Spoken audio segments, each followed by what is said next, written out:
가짜 뉴스가 뭔지도 얘기 못 하고 예. 어떤 이유로 이들이 좌파 성향의 패널인지도 얘기 못 하면서 근데 그 결과를 이게 사실 KBS 방송인연합회인가 거기서 만든 거예요. 맞아요, 예. 맞아요. 예. 그거를 자기의 상위 조직인 대한언총이라고 부르는 데서 거기 준 거죠. 발표를 한 겁니다. 예. 근데 그거를 원래 막 축소하고 그랬던 국민의힘 의원들이 이걸 인용해가지고 발표를 해요. 네.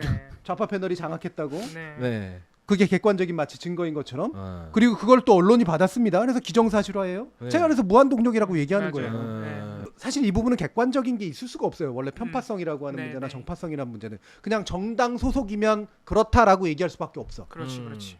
그래서 선거법에서도 그런 거 아니에요. 그렇죠. 예. 네. 정당 소속이 아니면 성향이 뭐든 간에 진행자 맞잖아. 그렇죠. 그렇죠? 예. 정당 소속이었냐 아니냐, 선거를 실제로 도왔냐 그렇지 않냐, 이게 중요한 부분이에요. 예. 예. 그게 일단 가장 중요한 판단 요인이 돼야 되는 거고요. 음. 두 번째, 내용적인 편파성을 따지려면 그거는 심의 과정을 거쳐서 나와야 됩니다. 맞아요. 음. 예. 무슨 보고서를 해결한 문제가 아니에요. 예. 이슈도 많고, 예를 들면 경제에서는 좌파일 수도 있지만 이를테면 정치 통일이나 이런 문제도 우파일 수도 있는 거 맞아요. 아니에요. 그렇죠, 예. 그렇죠. 예. 복지에선 좌파일 수 있지만. 그럼 두 가지 네. 합치면 이거 좌파, 우파, 좌우파야? 수우파야? 뭐 굴러가는 모양새가 뭐냐면 서로 비슷한 생각을 가지고 있는 정치 그룹, 그다음에 이 자리가 욕심난 그런 과거, 예, 예를 들면 사장들이나 이런 사람들, 그다음에 그 자리를 못 가졌던 밀려났던 사람들이나 이런 사람들이 빨리 저거를 이쪽으로 끌고 와가지고 내 자리를 더 많이 만들고 싶거나 뭐 이런 욕망이 작동했을 수도 있겠죠, 그렇죠? 그러면 그렇기 때문에 문제 삼는 보고서 만들고 그 보고서를 인용하고 인용해서 문제 삼고. 아, 총싸주기라는 말이에요, 총싸주기. 뭔가 이렇게 나하고 생각이 달라도 이런 거 읽으면 약간 뜨끔해야지. 그렇지, 그렇지. 뜨끔한 게 아니라 멍해지는 거지 그냥. 와, 이게 도대체 누구하고 얘기를 해야 되지? 음. 제가 얼마 전 세미나에서 그 얘기했어요. 이게 내가 토론문을 진작에 쓸만한 이게 사안인가?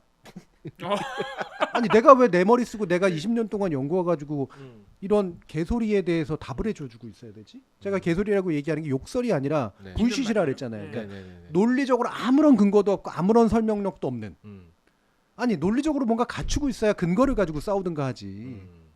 그냥 어떤 개소리에 가까운 무논리로 아무 말 대잔치를 그냥 써놓고 있는 거. 나는 그냥 공격하겠어라는 얘기만 들어가 있는 거에 내가 왜 작심하고 정색하고 비판해주고 있어야 되냐는 거예요. 근데 이런 거를 주류 일관지라고 하는 데서 얘기를 하잖아요. 그럼 어떻게 되냐면 점점점 사고가 이렇게 된다니까. 그렇지.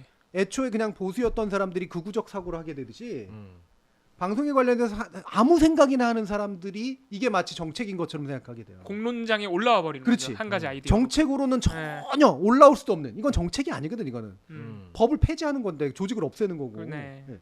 근데 이게 정책의 한 옵션인 것처럼 얘기가 되는 상황이 와요. 이런 정도의 얘기를 하는 거는요, 진짜 완전 포퓰리스트 극단파들이 네. 집권 가능성 없는 애들이 하는 얘기예요. 야. 어차피 안 될 거 빵빵 지르자. 그러니까 불만 이용하려고. 네. 그런데 지금 집권한 사람들이잖아요, 우리는. 집권한 주류라고 생각하는 사람들이 이런 얘기를 하니 얼마나 무책임이야. 아, 이게 똑같네. 그럼 아까 태영호 의원 얘기랑. 그러니까 그 아스팔트 우파. 정말 위험한 게